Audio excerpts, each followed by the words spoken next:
He was a force of nature, a man whose shadow fell not just over his opponents, but over the entire landscape of professional wrestling. Andre the Giant, the eighth wonder of the world. For the better part of 2 decades, he was one of the single greatest attractions in the business, a walking, breathing spectacle that could help pack an arena wherever he went. And the promoters in the sprawling network of the National Wrestling Alliance knew it. But what if the very system that profited from him was also the one that just wasn't built for him?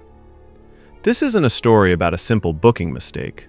It's the story of a structural mismatch, a deep conflict between the biggest star the world had ever seen and the system that governed his industry. This is the story of how the National Wrestling Alliance, a machine built to create regional stars and protect a single, sacred championship, was faced with a global phenomenon it could profit from, but never truly harness. This is how the greatest special attraction of the era was also the NWA's biggest missed opportunity. To understand why Andre was both a massive draw and an unsolvable puzzle for the NWA, you have to understand the machine itself. Before national television and global brands, professional wrestling in North America was a patchwork of fiefdoms. The National Wrestling Alliance wasn't one company, it was a coalition, a gentleman's agreement between dozens of independent regional promotions. The system was ingenious, built on one powerful principle: regionalism. Each territory was its own universe, with its own heroes and villains. A wrestler could be the most hated man in Memphis, then drive a few hundred miles and be greeted as a hero in Houston. This rotation was the lifeblood of the business. It kept talent from getting stale and made a wrestler's return to a territory feel like a major event. At the top of this structure sat the NWA World's Heavyweight Champion. He was the traveling king, the one man whose legitimacy was recognized across all territories. His role was crucial. The champion, usually a master performer like Harley Race or Ric Flair, would tour the country, defending the title against each territory's top local star. The local hero would put up a valiant fight, maybe even come close to winning, but the champion would almost always leave with the belt. This made the local star look like a world-class contender to his home audience, and it reinforced the prestige of the NWA title itself. The whole model was built on creating regional attractions, all orbiting a single, protected, and perpetually traveling champion. It was a system utterly unprepared for a man the size of Andre the Giant. Born Andre René Roussimoff in France, he was destined to be an outlier from birth. Afflicted with acromegaly, a condition causing unchecked growth, he was a giant in a world built for average men. By the time he found his way into pro wrestling, he was already a spectacle. But it was in North America, under the guidance of promoters who saw his potential, that he became a legend. Chief among those visionaries was Vince McMahon Sr., patriarch of the Worldwide Wrestling Federation. McMahon understood something crucial about Andre. He wasn't just another wrestler. He was a living, breathing special effect. King Kong, Gulliver, a myth come to life. His appeal wasn't about his win-loss record, it was rooted in the simple, awe-inspiring fact of his existence. McMahon and his office began to carefully manage Andre's bookings as a precious commodity. He wasn't based in one territory. He was a global traveler, loaned out to promotions in the NWA, AWA, Japan, and Mexico. His value was maximized by ensuring his scarcity. He'd appear in a territory for a few weeks, wrestle in handicap matches, maybe have a stare-down with the local hero, and then he'd be gone. This strategy was brilliant, building an unparalleled mystique around him. People came not just to see a match, but to see him. His value was tied to his rarity. He was a comet, a brilliant flash in the sky, and the promoters who booked him knew that comets don't stick around. He was the ultimate attraction, but this very quality also made him fundamentally incompatible with the NWA's core philosophy. For years, Andre was a key part of the NWA ecosystem, even if he wasn't truly one of them. He moved through the territories like a visiting monarch, selling out arenas in Florida, Georgia, Mid-South, and beyond. He was a shot in the arm for any territory that needed a box office boost. He wasn't just a sideshow either. He created memorable moments with local talent and even held championship gold. He formed a surprisingly popular tag team with the American Dream Dusty Rhodes, a partnership that captured the NWA Florida Tag Team titles. This proved Andre could work within a traditional framework and draw money doing it. More than any title, though, his greatest asset was his aura of invincibility. While the WWF promoted idea of a 15-year undefeated streak is more myth than fact, he did have documented losses over the years. The perception was what mattered. For most of his career, Andre was booked as an immovable object. It made every match a dramatic question. Could this be the night? Could this be the man who finally conquers the giant?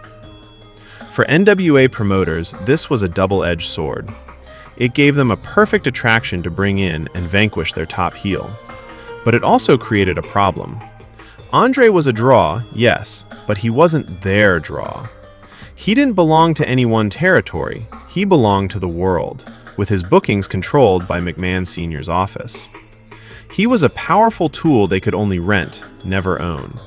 And this rental model worked perfectly, right up until the question of the NWA's most important championship came into play.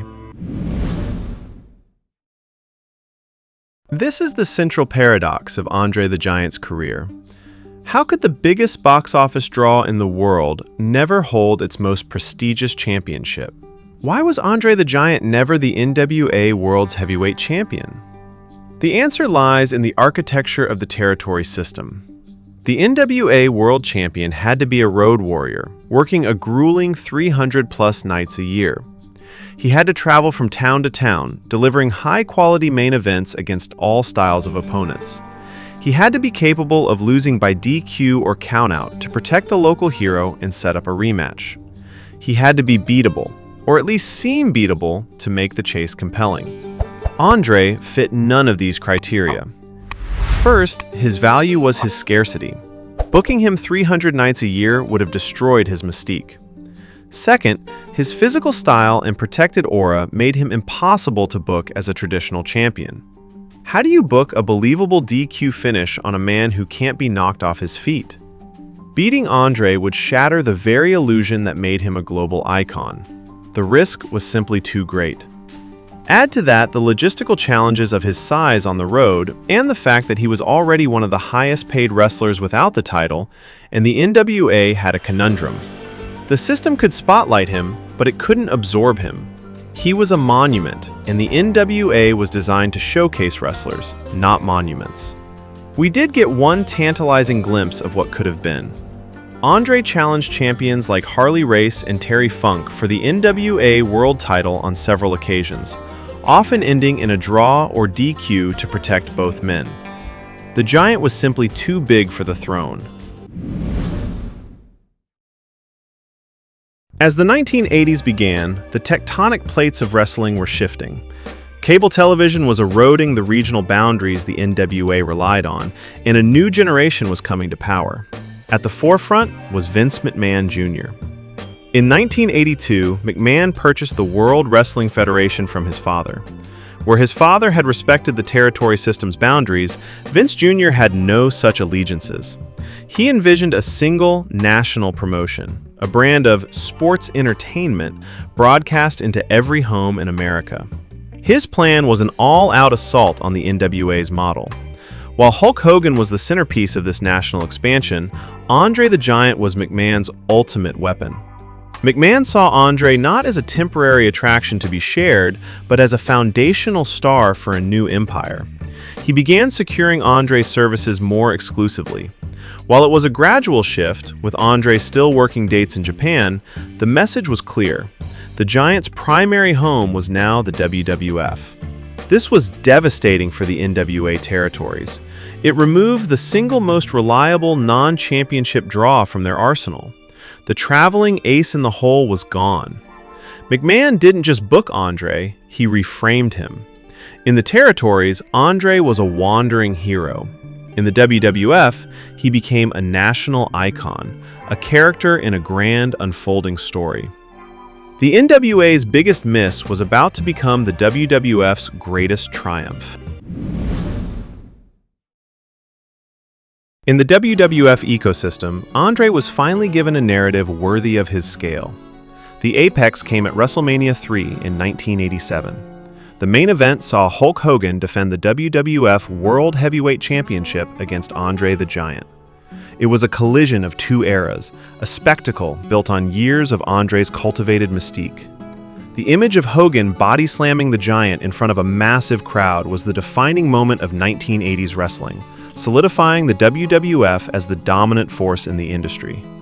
The NWA could only watch as its former rented attraction became the centerpiece of its rival's masterpiece. A year later, the WWF did what the NWA never could. They put their top championship on Andre. But they did it in a way that perfectly illustrated the difference in philosophy. On the main event in February 1988, Andre defeated Hogan for the title thanks to a crooked referee. It was his first and only widely recognized major singles world championship in North America. His reign, however, lasted less than a minute. In a prearranged deal, he immediately handed the belt to the $1 Million Man Ted DiBiase, after which the title was declared vacant. It wasn't a reign, it was a plot device. As his health declined from the relentless progression of acromegaly, compounded by years of injuries and the physical toll of his lifestyle, his role shifted again. He found success as a tag team champion with Haku, a respectable run that kept him a featured performer even with limited mobility. But this was a different Andre. The invincible giant was gone, replaced by a pained, lumbering figure, a tragic king in his twilight. The WWF used Andre as a monumental villain, a shocking plot twist, and a respected elder statesman. They understood his value wasn't in a long title reign, but in his mythic status. In a way, they proved the NWA's hesitation correct. Andre wasn't meant to be a traditional champion. He was a story. But while the NWA saw that story as too difficult to tell, the WWF put it on the grandest stage in the world and used it to build an empire. In the end, the story of Andre the Giant and the National Wrestling Alliance isn't about heroes and villains or incompetence. It's a story about systems, and what happens when a transcendent talent proves the old system is no longer enough. Andre wasn't a failure of the NWA. He was proof that the territory system, for all its strengths, was structurally incapable of containing a once-in-a-generation global attraction. The NWA was built to create regional stars who chased a traveling champion. Andre's appeal wasn't regional, it was universal. The NWA's model valued rotation. Andre's value was in scarcity and awe. The NWA was a collection of fiefdoms, and Andre was a force of nature that knew no borders. He was the living embodiment of the shift from a regional business to a global one, and the NWA, by its very nature, was on the wrong side of that historic divide. Andre the Giant was a man who was larger than life, in a system that was ultimately too small to contain him. He was the ultimate attraction, the biggest star, and the most profound missed opportunity in the history of the National Wrestling Alliance.